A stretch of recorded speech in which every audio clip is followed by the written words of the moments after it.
Hello বন্ধুরা, এই যে দেখো আমি যেই বাড়িতে থাকি এই বাড়ির এই যে মাসি দেখো এই যে সব ঠাকুরের কাজকর্ম করছে। পুজোর আগেও অনেকটা করেছিল, আর যখন সাজাবো তখনও করবো। যখন সাজানো কমপ্লিট হবে তখন আবারও করব। এই দেখো মাসি এগুলো সব নিজের হাতে করছে দেখো।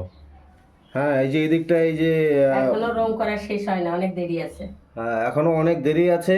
এই যে দেখো এদিকে ভোলানাথের শিবলিঙ্গ রয়েছে, এদিকটায় দেখো এই যে রাধা গোবিন্দর কাজ করছে।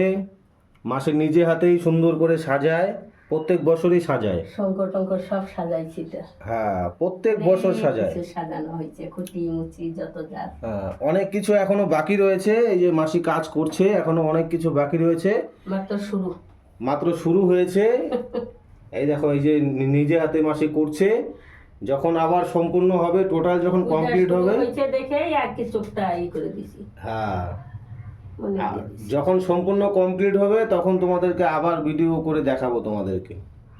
দেখো কি সুন্দরভাবে মাসি যে করছে, নিজে নিজে একা হাতে সব কিছু করছে। এই দেখো প্রত্যেক বছরই করে। হ্যাঁ, এই বছরে ব্যতিক্রম নয়।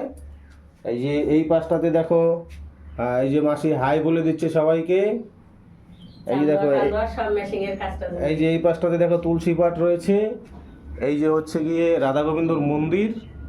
এই যে দেখো রাধা গোবিন্দর মন্দির এটা। হ্যাঁ, প্রত্যেক বছর মাসি কাজ করে, এই বছরও কাজ করছে। সবাই দেখবে।